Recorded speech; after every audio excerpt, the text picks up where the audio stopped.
Bienvenidos todos a un panel más de Babel en esta edición del 2021.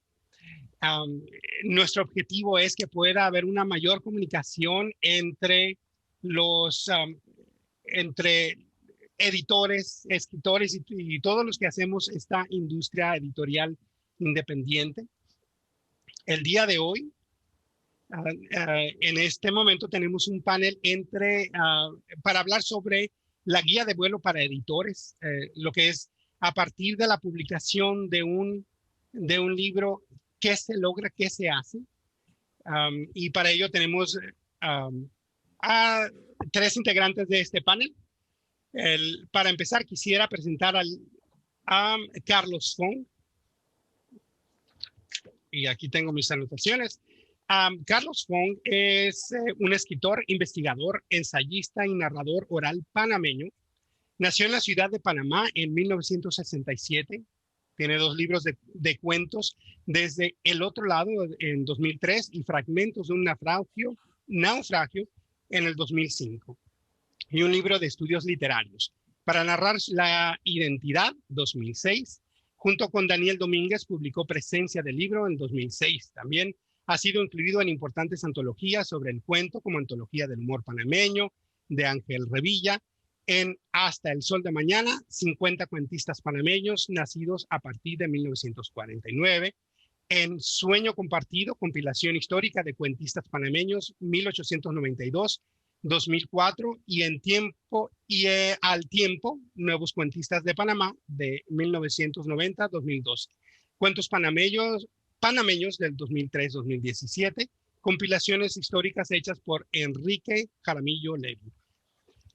Sergio Ramírez lo escogió como uno de los autores panameños representativos para el libro Puertos Abiertos, antología de cuentos centroamericano, publicado bajo el prestigioso sello editorial del FCE, Fondo de Cultura Económica, Premio Sagitario Ediciones de novela corta. Desde el 2010 se ha dedicado a la investigación de la lectura, la animación sociocultural como práctica sociocultural en el trabajo con jóvenes de sectores marginados y vulnerables. Muy buenas tardes. Carlos, platícanos sobre ti. Sí, buenos días. Gracias por la invitación. Solamente quería hacer énfasis y resaltar que, pues, como bien lo leíste en la reseña, yo no soy editor, porque estoy viendo que todos son editores. Yo sí podría hablarles del tema un poco acá, porque como promotor de lectura me ha tocado, incluso hace poco hicimos una mesa redonda sobre los editores independientes. Pero bueno, yo tengo varias caras. Una es la pública, desde el sector público. Yo soy el encargado de la Oficina de Promoción del Libro y la Lectura y del Plan Nacional del Libro de Panamá en el Ministerio de Cultura. Desde allí realizó un trabajo de gestión cultural, pues, a través de la promoción de la lectura. Y la otra cara que tengo es que soy un escritor también. Escribo, como ya mencionaste, algunos de mis libros y de las antologías donde se me han incluido allí. Y otra cara también es la de investigador. Me gustan mucho los estudios literarios y trabajo, pues, también no solamente estudiando la literatura panameña, sino también incluso la de algunos países del área de Centroamérica. Y otra cara es la de narrador oral escénico. A mí me gusta mucho el arte de contar cuentos y, pues, me he dedicado bastante a lo que es la oralidad, todo lo que es el arte, no solamente investigar sobre el tema de la relación entre la lectura y la oralidad y la escritura, sino también a contar cuentos. Y eso me ha permitido, pues, ir incluso al norte de África a participar en festivales. He contado cuentos en varios países de América Latina. En México he ido a un festival muy importante que hay allá. Y en Panamá, pues, prácticamente toda la región la he conocido en ese peregrinaje contando historias. Es una cosa que lo hago con mucha pasión. Cuidado que hasta más que todas las otras. Mucho gusto. Mucho gusto. Cuéntanos un poco más de ese trabajo de la lectura, de la oralidad. ¿Cómo ha cambiado desde que iniciaste a hacerlo hasta la fecha? ¿La gente sigue buscando escuchar las lecturas o hacer lecturas en voz alta ahora que hay tantos medios por los cuales puede obtenerla también, hacerla de manera presencial? Sí, si te refieres a al marco de la pandemia. En especial el marco de la pandemia, pero creo que en los últimos años con el surgimiento de YouTube e Instagram y los lives en Facebook, todo eso debe haber Ok. cambiado algo, ¿no? Sí, bueno, aquí hay muchas miradas sobre ese problema, ¿no? Yo creo que también hay muchos tabú sobre si la gente lee o no lee. Por ejemplo, en el caso de Panamá, hay allí varias discusiones, varios, como quien dice, conflictos. Están los que dicen que en Panamá no se lee, hay otros que dicen que sí se lee. Yo diría que a grosso modo, o sea, la lectura sí tiene acá en nuestro país, desde las políticas culturales, muchos problemas porque no se ha logrado todavía consolidar bien políticas de lectura que favorezcan eso, de alguna forma, desde la educación, desde las instituciones de educación hasta las otras instituciones como donde yo trabajo. Entonces, por otro lado, también el hecho de la pandemia ha venido, yo les decía hace poco, en cierta forma, creo yo, siento yo que la gente está leyendo más y está eh, escuchando más, o sea, lo oral y la escritura y la lectura se han incrementado porque ahora la gente tiene la necesidad, por ejemplo, de hacer grupos de WhatsApp, hacer grupos de este tipo por el Zoom, el Google Meet y otras redes que permiten que la gente converse. Yo, por ejemplo, yo no utilizaba esto comencé a utilizar, yo conocí el Zoom ahora con la pandemia y hemos realizado un montón de actividades donde hemos tenido pues más de 100 personas conectadas. Yo participé en un foro donde había 300 personas escuchándome, eso antes no se veía. Entonces, allí hay algo, ¿no?, que hay que estudiar. La lectura también en voz alta, los círculos de lectura, por ejemplo, son distintos ahora. Ya hemos realizado varios círculos de lectura aquí en Panamá. Se han creado varios círculos de lectura, incluso a través de una universidad que es semiautónoma, se han creado ya 6 círculos de lectura y, y allí pues cambia algo, ya no es presencial, las lecturas siguen siendo en voz alta de pronto, pero también siguen siendo, creo yo, individuales, porque la gente tiene que leer en privacidad, en su soledad y después compartir esas aproximaciones que tuvieron personales con el libro, después tienen que hacerlas, compartirlas, pues tienen que hacerlas en común con los demás. Entonces, allí hay eso. Lo que sucede, lo que yo sí creo, aunque me aleje un poco del tema, es que los que sí pasaron mucho trabajo fueron las librerías y las editoriales independientes, porque no tenían, sobre todo las independientes, no tenían o sea, cómo manejar eso. Si las grandes multinacionales pasaron trabajo porque la gente ya no iba a las librerías, acá en Panamá todas las librerías cerraron y comenzaron a abrir ahora y pasaron mucho trabajo porque la gente no estaba comprando el libro. La Feria Internacional del Libro este año se hizo virtual, por ejemplo, y yo creo que esperaban que hubiese muchas ventas como cuando se vende el libro físico y no fue así. Yo creo que la gente no compró tanto así. O sea, todavía no tengo esas estadísticas, no las tengo, pero no creo que la gente haya comprado tanto. Yo he hablado con editores en persona cuando hacíamos la feria del libro y lo que vendían en la feria del libro era lo que vendían ellos mucho más de lo que vendían en un año. O sea, todo lo que no vendían en un año lo vendían en 4 días. Bien, Y eso ellos contentos. disculpa que te interrumpa. Sí. Ahora quiero presentar a María Luisa San Martín. También ella se une con nosotros el día de hoy desde España. María Elisa es licenciada en Física y en Geografía e Historia, con un doctorado en Historia de la Ciencia, española de nacimiento, ciudadana del mundo. Se dedica fundamentalmente a la divulgación científica, pero sus comienzos están vinculados a desempolvar papeles en archivos privados, a menudo sin inventario, así que gusta del desafío de encontrar y el de buscar.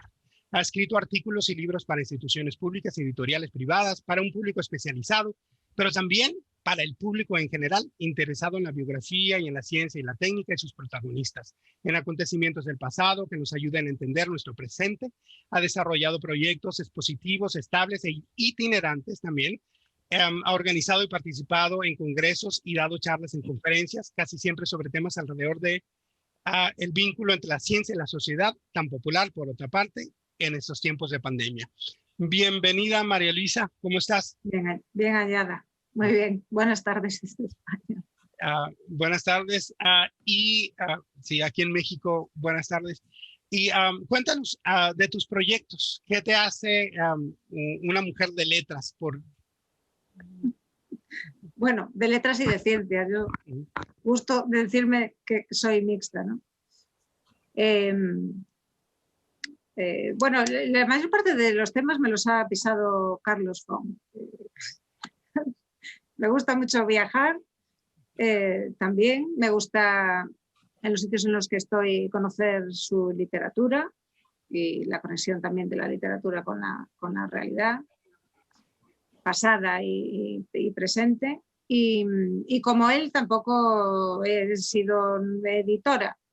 Bien, tengo diferentes experiencias como escritora con editores, pero el hecho de venir yo del mundo académico, de estar más vinculado al mundo académico que al privado, pues significa que muchos de mis artículos ya van con un formato establecido porque van a una revista académico profesional que ya tiene unos estándares que hay que cumplir. Pero en lo que respecta a mis libros, que me interesa mucho la biografía, por ejemplo, eso tú te referías a los archivos y a desempolvar papeles. Me encanta no saber qué voy a encontrar. A veces no se encuentra nada y gracias a Internet, por ejemplo, pues recientemente he conseguido acabar un artículo que es académico y a la vez de historia social, pues que inicié hace 20 años, pero hace 20 años yo no sabía dónde buscar documentación ni cómo tirar de aquel hilo que encontré para desenrollar la madeja, ¿no? Entonces Internet nos abre una ventana al mundo para conocer otras culturas, otras literaturas, otras fuentes de conocimiento que yo estoy encantada de vivir en este mundo tan global. Muy bien, ahora que mencionas Internet y bueno, lo que viene con ella en las redes sociales, no solamente para encontrar información, sino también para divulgarla, hacerla llegar. ¿Qué es lo que has visto? ¿Cómo es el ahora con el Internet al antes del Internet? Bueno, yo entiendo que las redes sociales son importantísimas para la divulgación, pero también tienen una cara B que a veces no compensa, ¿no? Creo que deberían estar mucho más reguladas y si alguien tiene que hacer comentarios debería ser identificado debidamente, no por un alias que permite toda clase de dislates y de insultos, ¿no? Pero las redes son fundamentales para la divulgación y para, en mi caso, que es historia de la ciencia, que puede ser una temática un poco árida, porque no se trata de poesía o de narrativa de ficción, pues el feedback, tener feedback con retorno con los lectores, también le ayuda a uno a corregir, a corregir defectos o a mejorar estrategias de escritura incluso, o de diseño de libros, ¿no? Oye, pues este libro me pareció muy árido, pues con fotografías hubiera sido mejor. Entonces a veces el escritor dice, bueno, no es mi culpa, es culpa del editor que no ha querido incluir esas fotos o esos diseños, ¿no? O esas estadísticas. Bueno, no sé si así he respondido a tu pregunta. Sí, claro que sí. Muy bien. Bueno, ahora es el turno de presentar a Salvador Silva. Salvador, en su próxima vida procurará, dice, abreviar su nombre, que es Salvador Gerardo José. Nació en Guadalajara, Jalisco, el 19 de marzo de 1959 y estudió la licenciatura en Ciencias de la Comunicación en el ITESO de Guadalajara. Obtuvo el diplomado en Gestión y Promoción Cultural en Madrid, España, impartido por la Organización de Estados Iberoamericanos. En 2001, ha sido catedrático de la Facultad de Letras y Comunicación de la Universidad de Colima, también director de la Facultad de Letras y Comunicación de la Universidad de Colima, coordinador, fundador del suplemento cultural Cartapacios, del periódico Ecos de la Costa de la ciudad de Colima, y también autor de la columna Dislates, también publicada ahí, director general de Información de la Universidad de Colima, director general de Artes y Humanidades del Gobierno del Estado, coordinador general de Comunicación Social del Gobierno del Estado y socio fundador de la editorial independiente Puerta Abierta Editores. Bienvenido. Gracias. Pues un poco refiriéndome a la labor editorial, es una de mis grandes pasiones y de hecho también una de mis grandes desarrollo profesional.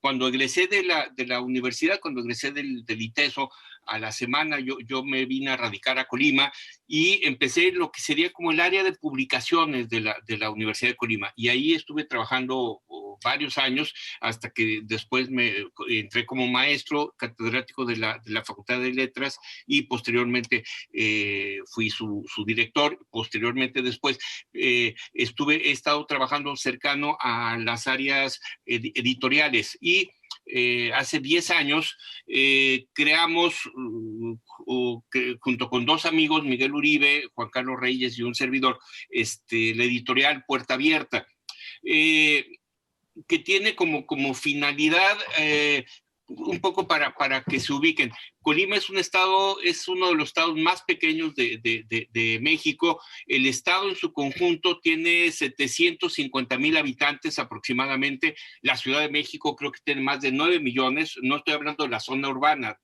o la zona metropolitana, sino solamente la Ciudad de México tiene 9 millones. Morelos creo que tiene cerca de 2 millones de habitantes. Colima es el estado con menor población, aunque en densidad de población sí es una densidad importante, pero insisto, somos 750,000 habitantes. Un barrio de la Ciudad de México tiene mucho más seguramente. Bajo esa perspectiva, los tres, Juan Carlos Reyes, que por desgracia ya falleció hace 10 años, nos reunimos, Miguel Uribe, Juan Carlos y yo, y resolvimos, ninguno de los tres somos originarios de Colima. También prometo la próxima ocasión, en mi próxima vida, ahora sí nacer en Colima, pero quisimos devolver, porque Colima ha sido muy generosa con nosotros, definitivamente, devolver algo de lo mucho que nos había aportado Colima. Y de lo que podíamos hacer, de lo que más o menos sabíamos hacer, era la cuestión editorial. Miguel Uribe es, entre paréntesis, un editor formidable, realmente un artista, y además, que eso es también una joya. Queda de entregar a una hora, un día, un trabajo editorial y los entrega. No sé cómo ocurre en Panamá o en España, pero en México eso sí es algo, es encontrarse un tesoro en el jardín, literalmente. Entonces, y además lo hace con una gran calidad.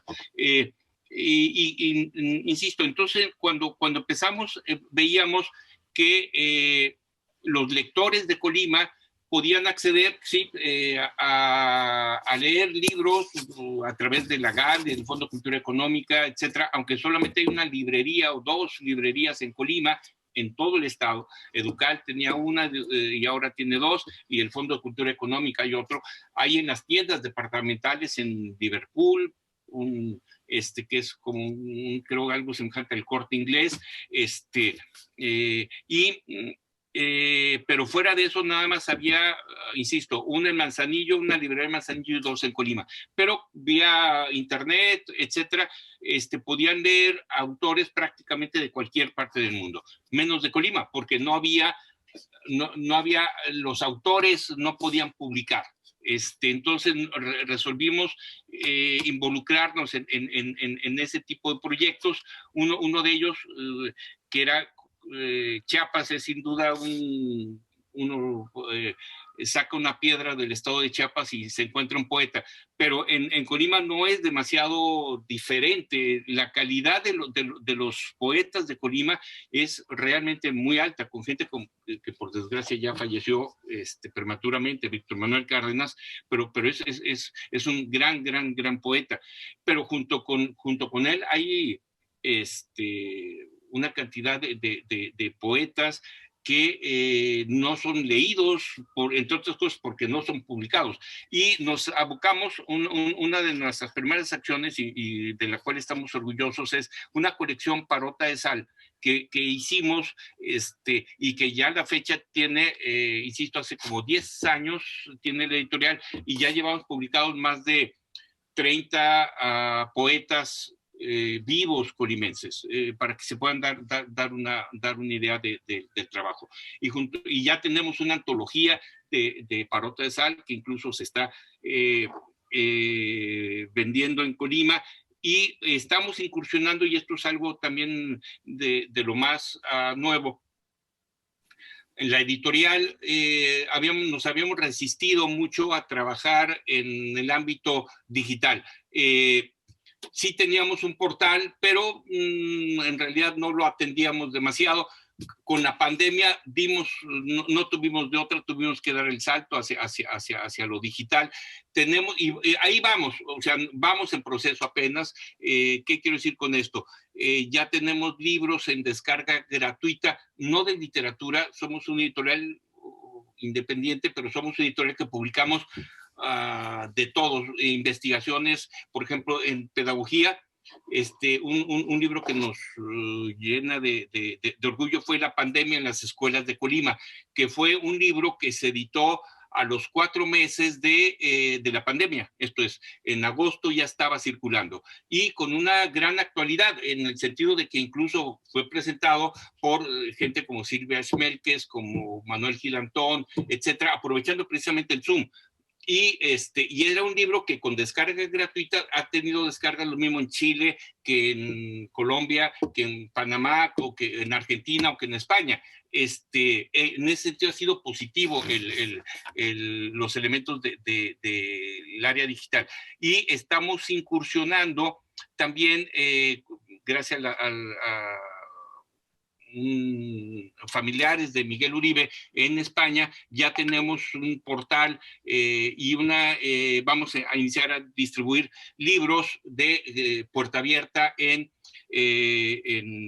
España. No solamente hemos publicado autores colimenses, hemos publicado también gente pues, que consideramos de primerísimo nivel, como obras de Juan José Arreola. Fuimos los últimos que publicamos obra del maestro Hugo Gutiérrez Vega, un poeta y ensayista mexicano también muy connotado, y que ya murió, pero le publicamos 2, 3 obras. Peregrina, que es una antología poética, por ejemplo, y a Dante Medina, un escritor de Jalisco, también le hemos publicado. Marco Antonio Campos, son algunos de los que nosotros hemos publicado. Víctor Manuel Cárdenas también, un poeta de Colima de primerísimo nivel. Son un poco los autores que hemos presentado. Y también ya incorporamos autores, Antonio Orihuela, un poeta español. A mí me encanta su poesía, y también de algunos poetas centroamericanos. Se me va ahorita el nombre, un muy joven poeta hondureño que vive en Costa Rica. Perdón, en este momento se me va el nombre, con el poemario Ropa Americana. Es un poco el trabajo que hemos venido realizando desde Colima, en donde vemos que es más fácil quizás brincar o internacionalizarnos a España o Argentina que llegar a la Ciudad de México. Bueno, has tocado un tema que me parece muy importante, que es el de cómo se llega a la lectura de los libros a otras partes, como mencionabas, desde Colima hasta la Ciudad de México. ¿Qué es lo que se hace? ¿Qué es lo que tiene que incluir un libro? ¿Qué decisiones se tienen que tomar a nivel editorial? Tanto el autor como el editor, la compañía editorial, para que este libro pueda llegar a las manos y los ojos, los oídos del lector. Bueno, si la pregunta es a mí, lo que yo diría que es muy compleja, porque las librerías, para que resulten ser autosuficientes, de pronto lo que solicitan es un porcentaje muy alto sobre el precio de portada del libro, el precio de la tapa, un porcentaje muy alto. Y si a eso le agregamos el caso de la editorial de Colima, que tiene que enviar los libros a Guadalajara o a la Ciudad de México, y después, incluso si no tienen una demanda comercial muy alta los libros, inmediatamente los quitan de los stands. Entonces, realmente es muy, muy complicado. De hecho, nosotros, salvo algunos libros que hemos podido colocar en el Fondo de Cultura Económica, o que a través de concursos que se ganaban primero con Aculta y ahora con la Secretaría de Cultura Federal, en donde había coediciones o había apoyo para coediciones, pudimos, precisamente el libro del maestro Gutiérrez Vega, un libro de Juan José Arreola, pudimos ahí colocarlos y que estén en las librerías del Fondo de Cultura Económica, por ejemplo. Pero más allá de eso, sí estamos, o sí nos topamos con una frontera casi infranqueable. Y el tema, recuerdo que un gran amigo, un escritor, un pedagogo, pero uno de los grandes autores que tenemos, Juan Carlos Yáñez, expresaba su preocupación de poder trascender de Tonila. Tonila es un pueblito de Jalisco, es el último pueblo de Jalisco yendo de Jalisco hacia Colima. Entonces, para que a él le interesaba ser leído más allá de Tonila, un poco y hemos utilizado un poco, o se ha logrado hacer a través de las descargas digitales, o a través de los portales. Algo que nos ha funcionado muy bien, pero que en esta ocasión por la pandemia no ha sido posible, es las presentaciones de libros, en donde las presentamos, pero no solamente en una ocasión, sino hasta en 3, 4 plazas distintas, y de esa manera se promueve la lectura. Y, insisto, en ese sentido, el Internet, el tener ya un portal en España, y recuerdo una entrevista que le hicieron a un editor, precisamente, creo que colombiano, en El País, que decía que era más fácil que un escritor latinoamericano ganara el Cervantes a que fuera leído en España por lectores españoles, quiero decir. Bueno, nosotros aceptamos un poco ese reto, y la idea es ver si es posible, por la calidad literaria que consideramos de los autores que manejamos, que es posible, lanzando quizás botellas al mar, poder trascender esas distancias, ¿no? Bien, respecto me imagino que en España habrá otras ciudades que no sean Tonila, pero lo que decía Salvador de llegar más allá de Tonila. María Luisa, ¿cómo se llega a ese más allá? ¿Cómo se logra un lector más? ¿Qué tiene que tener un libro para que para que lo quiera leer cada vez un público mayor? Tú que tienes que publicas sobre una temática específica de la historia, de la ciencia, ¿qué es lo que has aprendido al respecto para que más lectores quieran leerlo? Bueno, yo creo que el boca a boca, o más bien el boca a oreja, funciona por encima del marketing. El marketing funciona mucho y las grandes editoriales lo saben. Pero aquí el mundo editorial son las editoriales, las librerías y los críticos literarios. En mi caso concreto, en la historia de la ciencia, pues no pueden criticar si el libro es más o menos sesudo o pesado.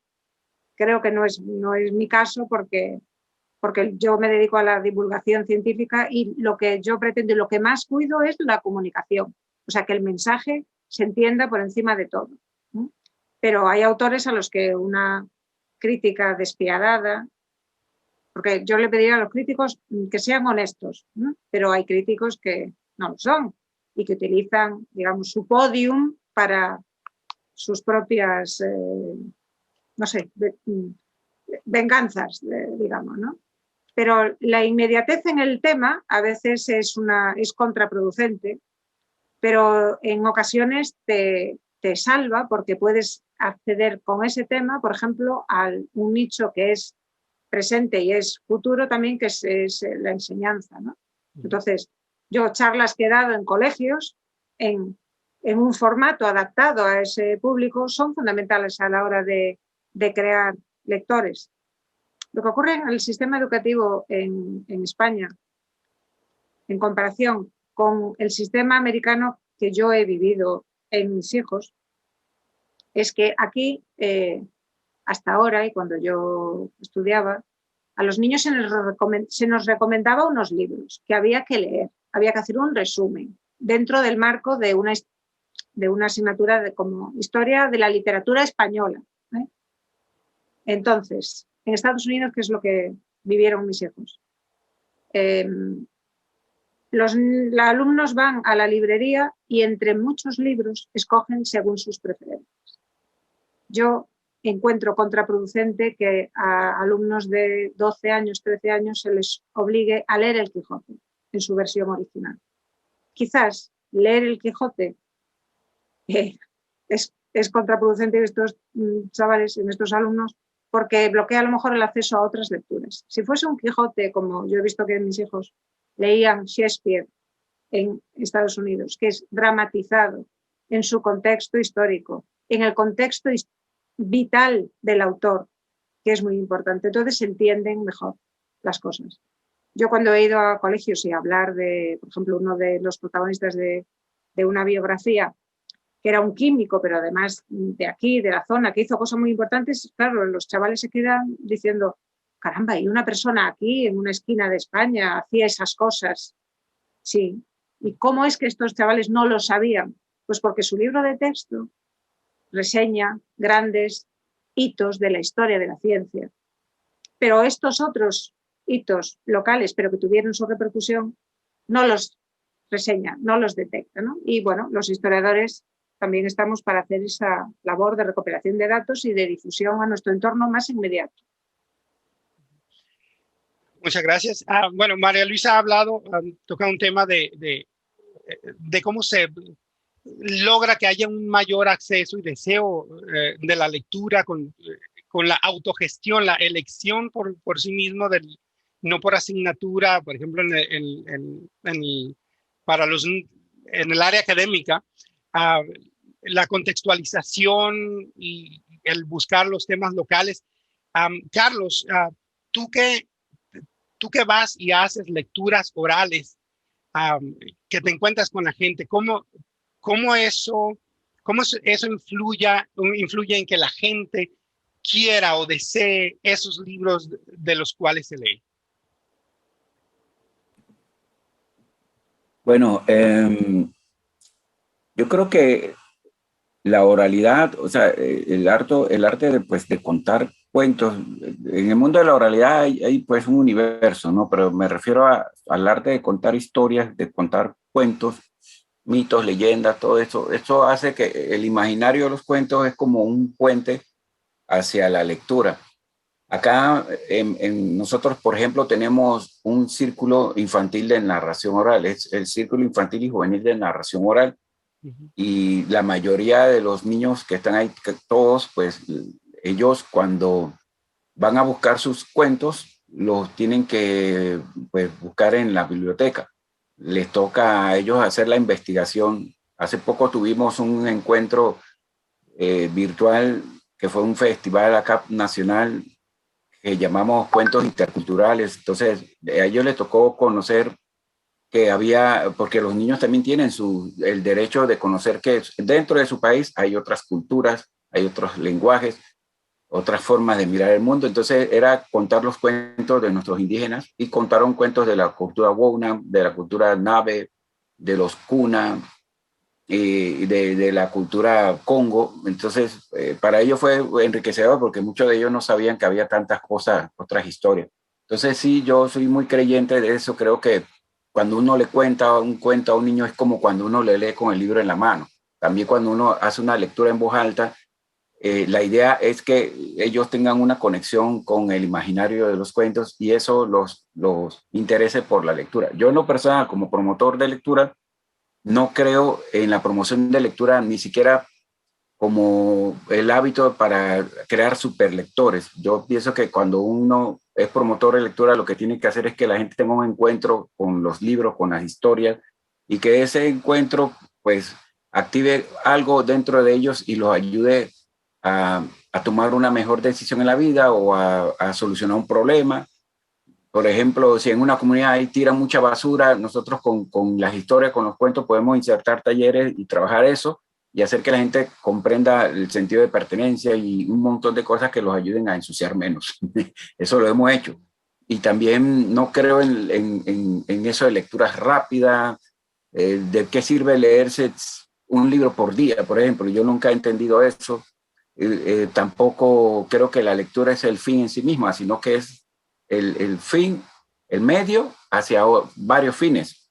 Entonces, eso es lo que nosotros creemos mucho y tratamos de... Bueno, yo soy como quien dice, de la escuela de Michel Petit. Yo soy muy seguidor de todas sus publicaciones y por eso tengo esta opinión.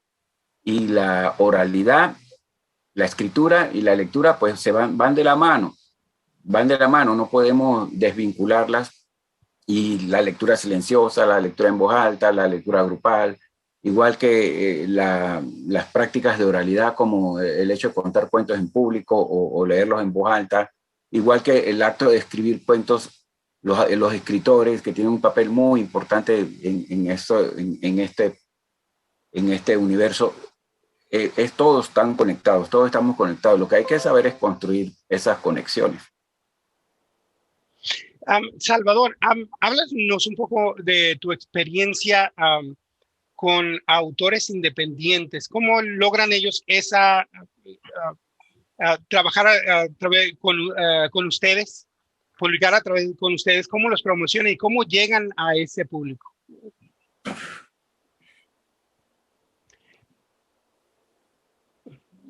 No te escucho, Salvador. Ahora sí ya. Okay. Colima tiene 750,000 habitantes aproximadamente. Entonces, por el número de personas, realmente se dice, y yo creo que no falta razón o no falta demasiada razón de que en Colima todos nos conocemos.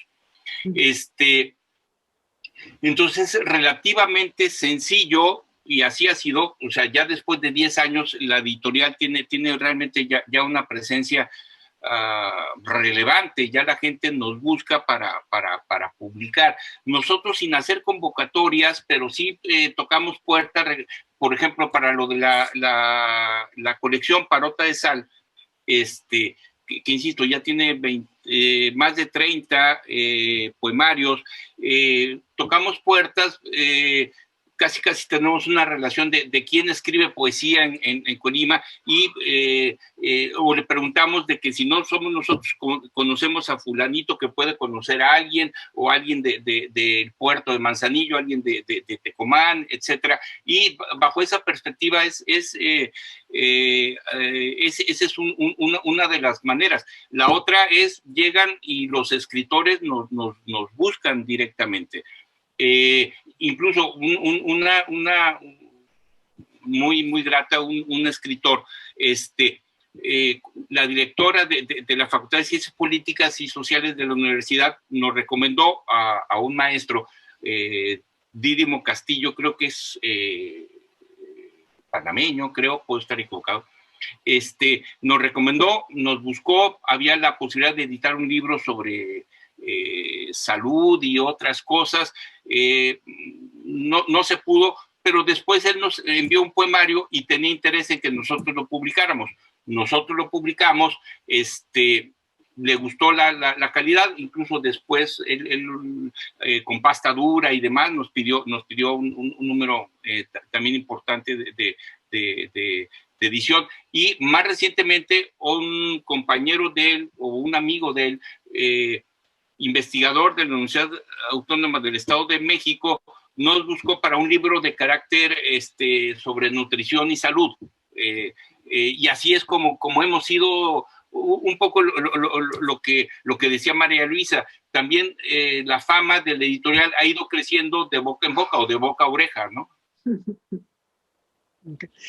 Bueno, siguiendo con ese tema y por los proyectos que nosotros en Vuelo de Pluma tenemos en puerta y los que ustedes tendrán en adelante, ¿qué es lo que sigue para hacer conocer no solamente los libros, sino los autores? Además del boca a oreja, ¿qué es lo que sigue? Ahora ha cambiado las cosas tanto con la pandemia y lo que sigue a una forma de vida y de promoción que será diferente a lo que antes había, pero ¿hacia dónde vamos ahora? ¿Cómo será la promoción de un libro y la distribución y llegar a los lectores a partir de hoy? Yo creo que... que hable el editor, que hable el editor. No, en realidad no tengo respuesta. Doy un paso adelante y quizás dos para atrás. Pero a mí me parece que el tema al respecto es un poco en lo que estamos metidos ahorita, la cuestión digital, las redes sociales, etcétera. Ensayamos, y insisto, con mucho éxito, presentaciones del libro de la pandemia en las escuelas de Colima. Hicimos como 12 presentaciones, todas en Zoom, participando en Facultad de Pedagogía en Colima, la Normal de Maestros. Buscamos públicos específicos y invitamos, y ahí invitamos, me parece excesivo, en realidad, los autores o dos de los coordinadores, Juan Carlos Yáñez o Rogelio Alonso, ellos tienen contactos con comentaristas o autores reconocidos en materia pedagógica a nivel nacional de primera. Educación Futura, que es un medio digital o una revista digital, también en Madrid, España, o en la UNAM. Entonces, si hicimos 8 presentaciones, había 16 comentaristas de primerísimo nivel que participaban en la presentación de los libros. Me parece que ese puede ser un muy buen mecanismo, que nosotros lo probamos y que realmente funciona. Más que hacer una sola presentación, me parece que esa puede ser buscando públicos específicos, obviamente que puedan estar interesados, o hacer entre presencial y digital en algún momento, ¿no? Bueno, yo tampoco tengo una bola de cristal para saber por dónde van las cosas. Creo que el formato digital es el camino, que hay una oportunidad. Bueno, yo veo esta ocasión de cambio. Es que el mundo y la historia del mundo siempre ha sido cambio. Entonces, el mundo editorial también tiene que cambiar.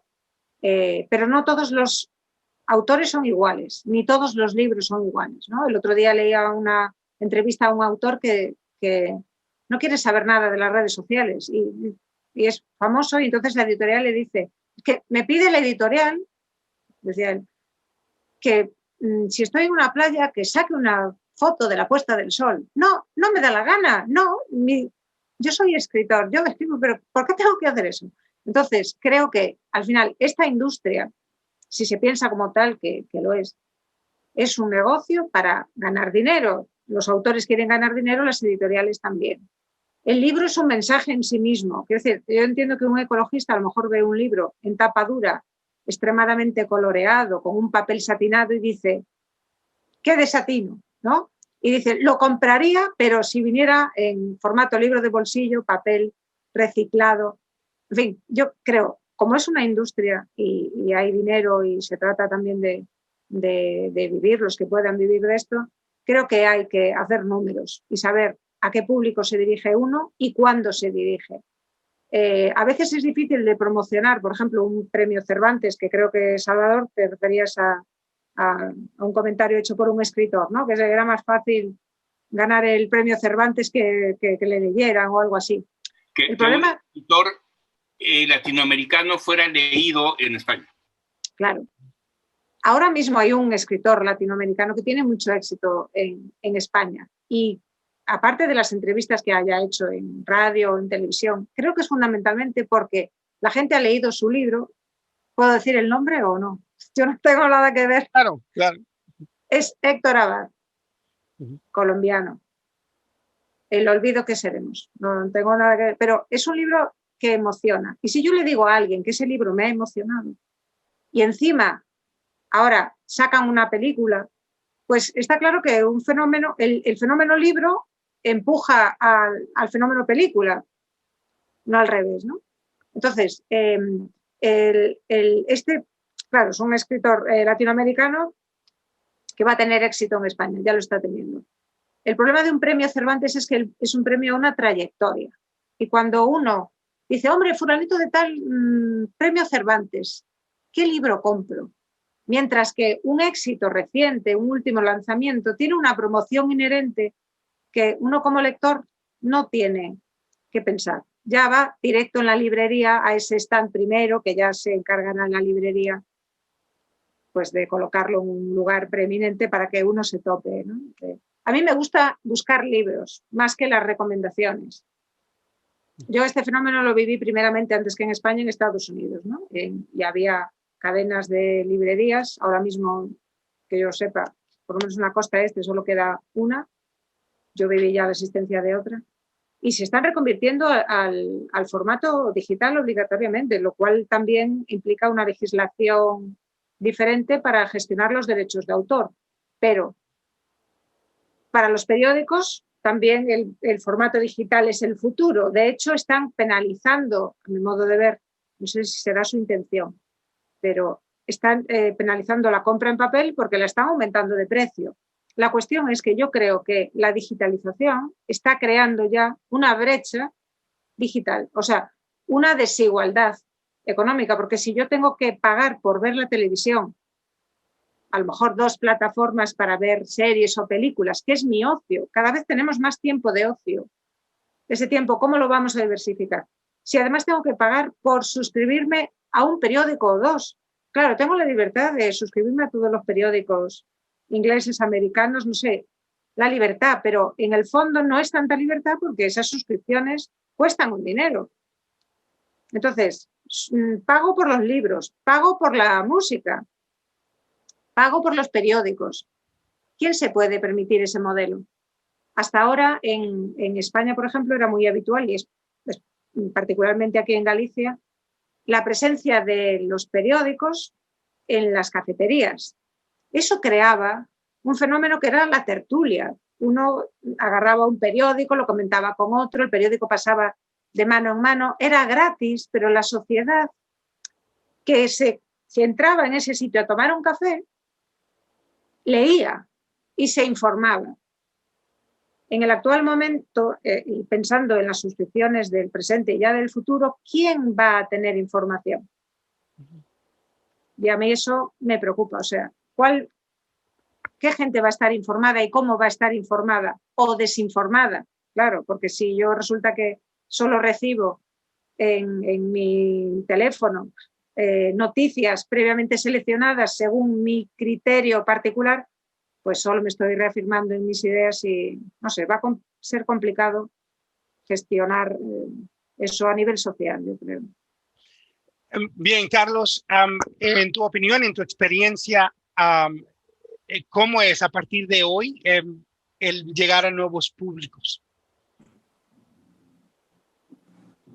Bueno, voy a tratar de de hacer unas breves reflexiones desde mi punto de vista como escritor y también como un mediador de lectura. Yo creo que ahora, a partir de la pandemia, debemos aprender a construir nuevos espacios o nuevos escenarios de lectura. Y eso puede darse de miles de formas, ¿no? Puede ser desde lo digital o desde de lo presencial, pero hemos descubierto, por ejemplo, la importancia que tienen las bibliotecas en esto como constructoras de futuro, que las bibliotecas rurales, las bibliotecas de los municipios, las públicas, la biblioteca escolar, pueden ser espacios donde los jóvenes, los niños, los adultos, las personas con discapacidad, los privados de libertad, todos tengan un encuentro con ese, con esa otredad, pues, como quien dice, con esa capacidad que antes no teníamos de entender el mundo. Ahora es el momento de comenzar a dialogar nuevamente con la naturaleza. Nosotros tuvimos la oportunidad de hace mucho tiempo, como seres humanos, de apropiarnos de alguna forma de la naturaleza y manejarla bien, y no lo hicimos. Ahora nos está devolviendo la factura.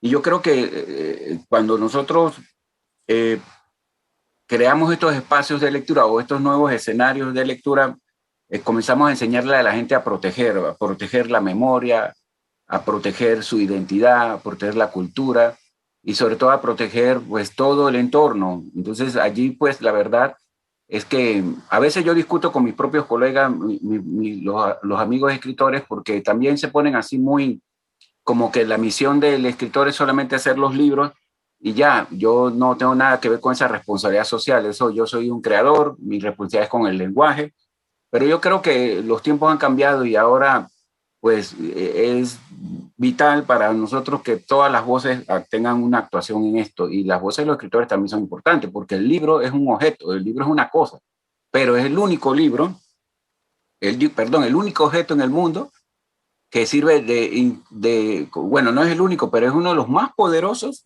para ser como una especie de instrumento de diálogo. El libro es un instrumento de socialización de la palabra. Entonces, cuando hablamos de socializar la palabra, la gente piensa solamente en lo oral, pero no, también están los que hacemos los libros. Entonces, yo sí creo mucho en que todos debemos aprender a construir esos escenarios. Si me preguntan ahora mismo, ¿cómo? Yo la verdad es que todavía no lo sé. Creo que eso está pasando y por eso cité las bibliotecas. Las bibliotecas ahora ya pues no las estamos mirando como espacios inútiles donde la gente solamente va a buscar la tarea o a buscar información. También son espacios de construcción ciudadana y eso espero que esté cambiando la vida de mucha gente, pero es una lucha que nos va a, a demorar bastante. Muchas gracias, Carlos. Y bien, para finalizar, quisiera que respondieran brevemente tres cosas. Uno, para poder llegar más allá de Tonila, ¿no? Para llegar a un nuevo público, un nuevo lector, a popularizar un libro más, un autor más. Una cosa que se debe dejar de hacer, una cosa que se debe empezar a hacer, y finalmente las redes sociales de ustedes. ¿Cómo los podemos encontrar en Twitter, Facebook o cualquier otra vía? Salvador Silva. Ok. Yo creo que algo que se debe dejar de hacer es la improvisación, definitivamente. O sea, esto se trata, hay que profesionalizarnos y profesionalizar cada vez más este oficio, me parece muy claro. Y por profesionalizar, quiero decir, hacer bien las cosas. Hemos discutido Miguel Uribe y yo, mi socio, mucho sobre qué es una editorial, y de pronto comentábamos desde una visión romántica, yo era el que comentaba eso, de que había muchas formas de perder dinero. Y una de las formas, sin lugar a dudas, más eficiente para perder dinero era poner un editorial. Miguel lo que comentaba era un poco lo contrario, que era que tenía que ver con...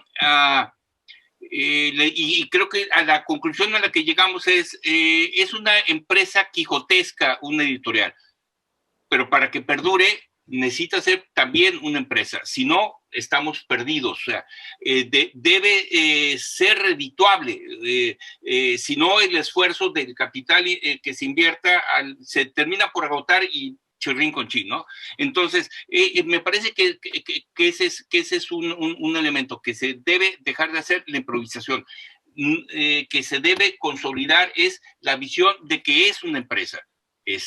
Y sobre las redes sociales, en Puerta Abierta, en Facebook de Puerta Abierta, ahí estamos, Puerta Abierta, déjenme checar, creo que tengo por aquí el de España o el de México, que es semejante, solo que nunca me lo sé, por supuesto.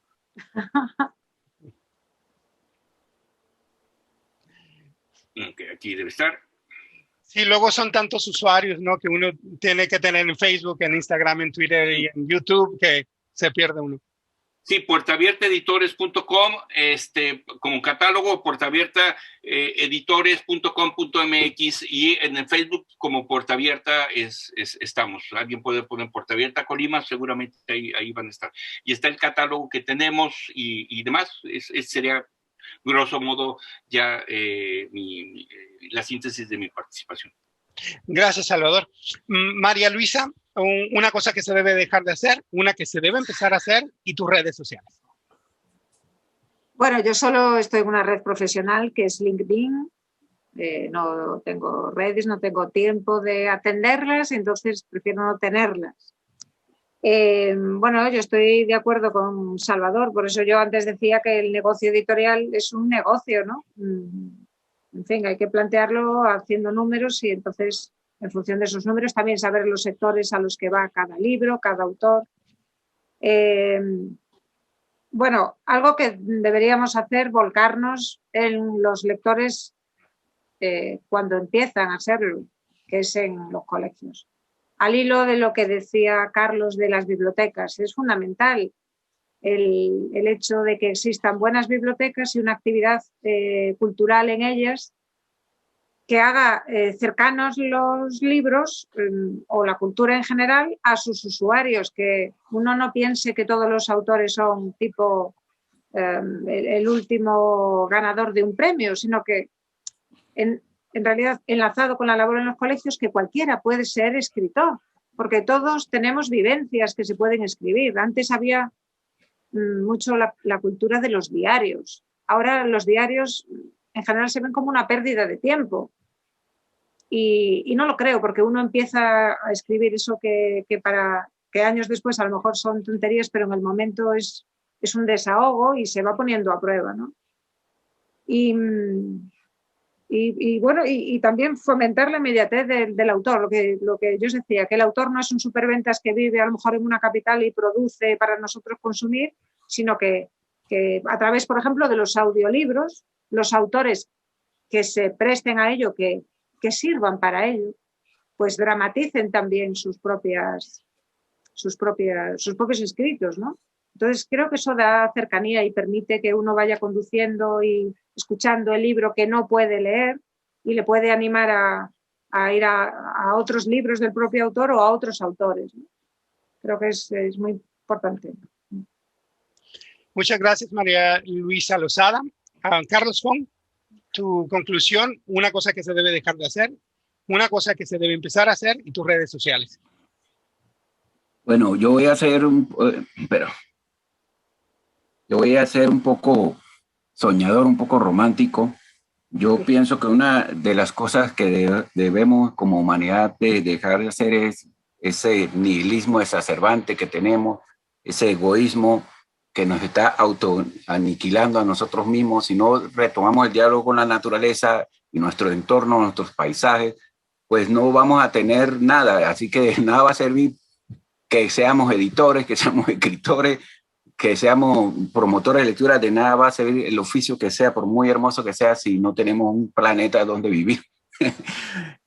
Creo que lo que se debe de comenzar a hacer es aprender a construir momentos de contemplación, momentos míticos que nos ayuden a acercarnos a eso que estoy diciendo que hemos dejado, que hemos abandonado, que volvamos a tener eso que decía Galeano, de aprender a buscar la utopía, es a caminar hacia la utopía, ese camino de búsqueda hacia la utopía. Pienso que eso deberíamos de hacer. Seguir soñando. Cada vez que soñamos y tenemos un sueño, el sueño se convierte en una idea, la idea se convierte en un proyecto de vida y el proyecto de vida se convierte en una realidad. Eso se puede hacer. Así que los sueños no son tampoco ilusiones vagas. Y por otra parte, mis redes, pues en el Facebook me pueden encontrar en un host page que tengo que se llama El Narrador de Historias. Era eso, cierto. Y en el Twitter yo soy narrador, así mismo, yo soy narrador. Y en el Instagram no recuerdo, pero es algo así también, yo soy narrador. O ponen Carlos Fon y les va a salir allí, creo que es. Yo soy el narrador, creo que es. Y bueno, ahí estamos. Gracias. Muchas gracias, Carlos Juan. A María Elisa Lozada, a Salvador Silva. Muchas gracias a quienes nos están viendo a través de las redes sociales en esta transmisión en Babel 2021. Mi nombre es Heriberto Vizcarra de Vuelo de Pluma y a nosotros nos pueden encontrar en vuelodepluma.com. Los dejo porque siguen más conferencias. Gracias. Hasta luego. A vosotros. Gracias.